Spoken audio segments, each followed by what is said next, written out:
Imagine standing in the freezing darkness of a Nazi concentration camp, stripped of everything you once called yours. Your family gone, your life's work destroyed, your body starving, broken, barely alive. And yet, in that moment, you discover something no one can ever take from you. Not the guards, not the gas chambers, not even death itself. You discover the one freedom that defines what it means to be human. The freedom to choose your attitude, to find meaning even in suffering, to rise above the hell around you and become something greater than your circumstances. This is not just a story of survival. This is a story about the deepest truth of human existence, told by a man who lived through humanity's darkest hour and emerged with a message that could save your life. You're watching the book Sanctuary. Viktor Frankl was not just a survivor. He was a psychiatrist, a thinker, a man who entered the gates of Auschwitz with a manuscript hidden in his coat, a book about the meaning of life. That manuscript was taken from him. Everything was taken from him. His parents, his brother, his wife, all lost to the machinery of genocide. And yet, in the ashes of that loss, he found something the Nazis could never destroy, a reason to live. After liberation, Frankl returned to Vienna and rewrote his book from memory in just 9 days. That book became man's search for meaning, one of the most influential works of the 20th century, a book that has touched millions of lives across the world. What you're about to hear is not a dry recounting of facts. It's a journey into the human soul. It's about suffering and hope, despair and dignity, death and the stubborn refusal to give up. Frankl teaches us that life has meaning under any circumstances, even the most miserable. And if a man who survived Auschwitz can say that, perhaps we owe it to ourselves to listen. So settle in, open your heart, because this story will change the way you see your own life. Chapter 1: The Gates of Hell. When Viktor Frankl arrived at Auschwitz, he didn't know he was arriving. None of them did. 1,500 people crammed into cattle cars, traveling for days without food, without water, without knowing where the train would stop. They told themselves stories. Maybe it's a work camp. Maybe we'll be together. Maybe this won't be so bad. Hope is the last thing human beings let go of, even when hope makes no sense. And then the train stopped. The doors opened, and the SS guards screamed commands in voices that sounded like death itself. Frankl remembers the confusion, the terror, the desperate clinging to bags and belongings, as if a suitcase could protect you from what was coming. They were herded like animals onto the platform, and there, standing in an immaculate uniform, was an SS officer. Tall, calm, bored, with a single finger. He pointed left or right. Left or right. That was it. No words. No explanation. Just a lazy flick of the wrist. Left meant work. Right meant gas. 90% of Frankl's transport was sent to the right. Within hours, they were dead. He didn't know it then. None of them did. But later, when the truth became clear, Frankl realized something that would shape his entire philosophy. Life and death, meaning and meaninglessness, often hinge on the smallest, most arbitrary moments. The officer's finger, a lucky glance, a hidden piece of bread. The difference between survival and extinction was often nothing more than chance. But what you did with that chance, that was everything. Chapter 2: Naked Existence. After the selection, the survivors were stripped, not just of their clothes, but of their names, their identities, their humanity. Everything was taken. Watches, rings, photographs, shoes. Even a wedding band could not be kept. Frankl had tried to hide his manuscript, his life's work, tucked inside his coat. A guard found it and threw it away like garbage. In that moment, Frankl says, he struck out his whole former life. He was no longer Dr. Viktor Frankl, psychiatrist, author, husband, son. He was prisoner 119104. A number tattooed on his arm. A body to be worked until it broke. They were shaved from head to toe. Every hair on their bodies removed. Then herded into showers, naked and humiliated, waiting to see if water or gas would pour from the pipes. When real water came, some men laughed. Others cried. It was the first tiny mercy in a world without mercy. Frankl describes this process as the first phase of psychological reaction, shock. The mind cannot fully absorb what is happening. It fractures. it becomes numb. Some men tried to kill themselves that first night. Others simply shut down, lying motionless in their bunks, refusing to move or eat. Frankl noticed something else, though. Amid the horror, there were small acts of kindness. A prisoner who had been there longer smuggled in to comfort the newcomers. Another shared a crust of bread. These gestures were tiny, almost invisible, but they mattered because they reminded the prisoners of something essential. They were still human. Suffering could not take that away. Chapter 3.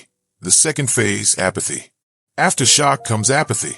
The soul, unable to endure constant suffering, begins to shut down. Emotions dull. Pain becomes normal. Death becomes routine. Frankl describes watching men die beside him and feeling nothing.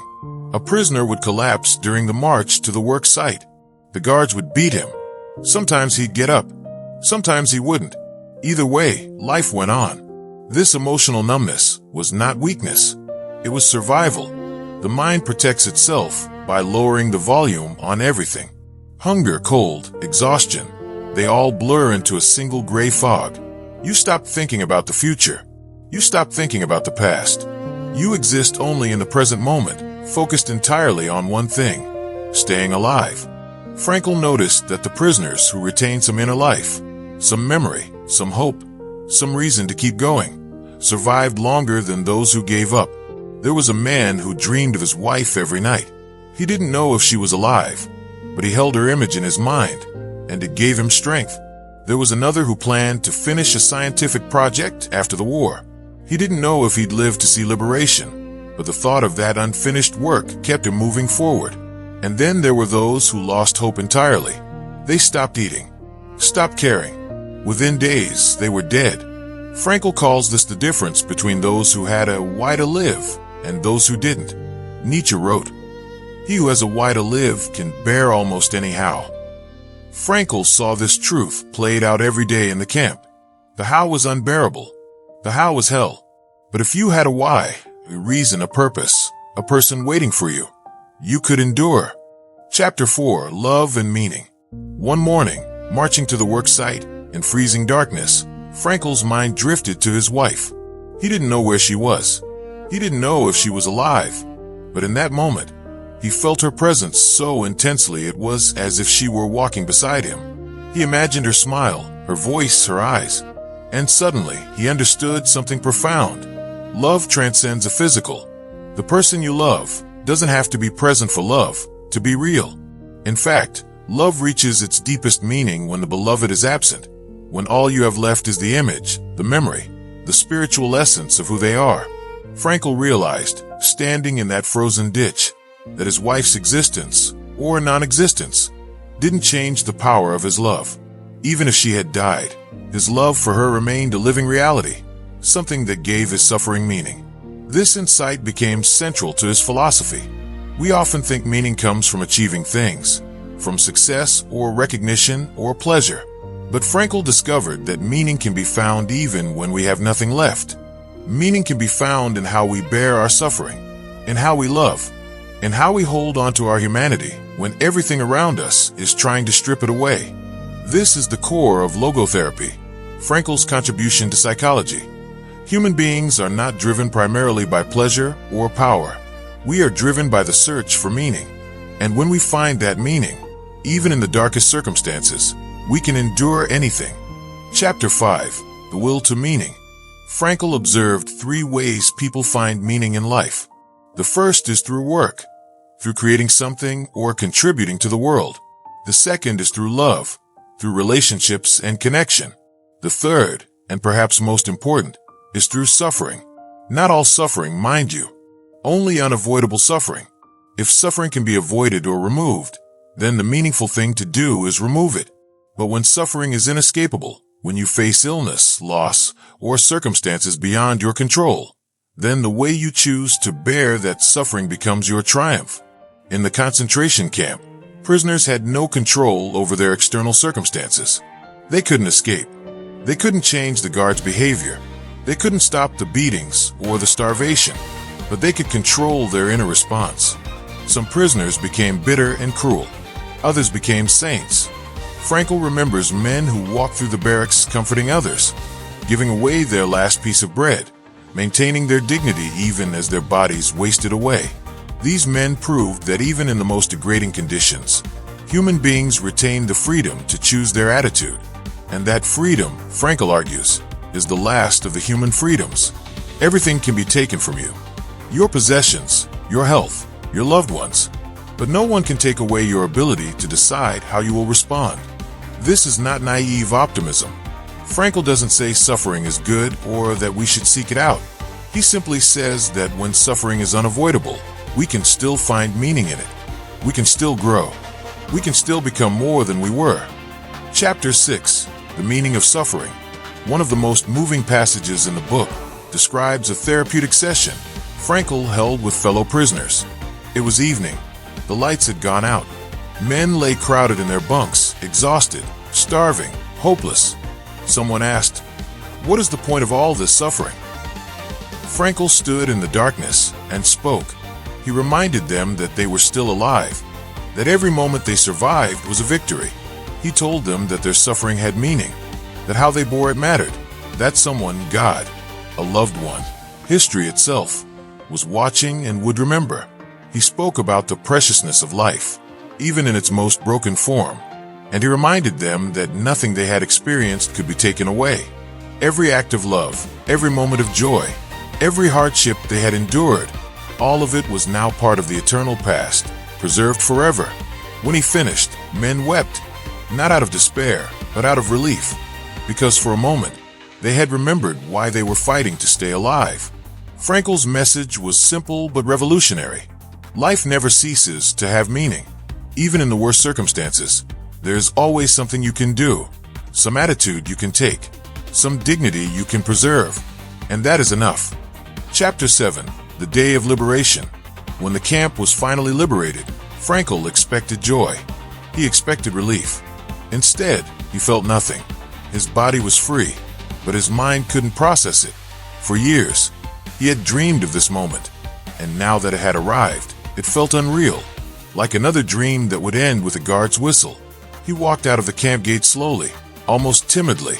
The countryside was full of flowers, but he couldn't feel their beauty. Other prisoners felt the same. They wandered like ghosts, unable to reconnect with the world. One man said, "Tell me, were you pleased today?" The other replied, ashamed, "Truthfully, no."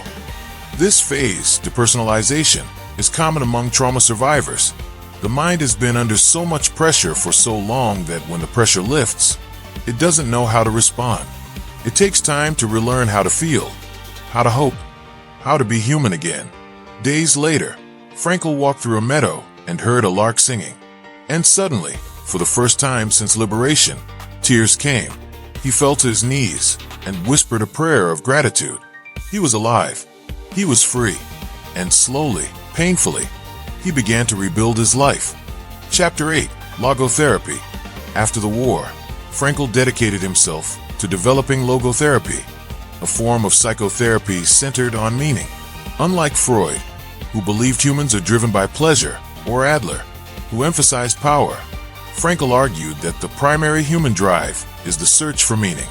Logotherapy helps people find that meaning in three ways: through work, through love, and through suffering. But it also teaches a crucial lesson. You cannot pursue meaning directly. Meaning is a byproduct. It emerges when you give yourself to something greater than yourself, a cause, a person, a mission. The more you focus on yourself, the more meaning slips away. This is why self-help culture often fails. It tells us to focus inward, to prioritize our own happiness. But Frankl discovered the opposite. The more you forget yourself, the more fulfilled you become. He called this self-transcendence, the ability to go beyond your own needs and connect to something larger. Logotherapy also addresses what Frankl calls the existential vacuum, the feeling of emptiness and meaninglessness that plagues modern society. Many people today have everything they need to survive, but nothing to live for. They're bored, depressed, addicted. They feel like life has no purpose. Frankl's answer is simple. Stop asking what you expect from life. Instead, ask what life expects from you. Because life is constantly asking you questions, presenting you with challenges, demanding your response. And your meaning lies in how you answer. Viktor Frankl died in 1997, but his message endures.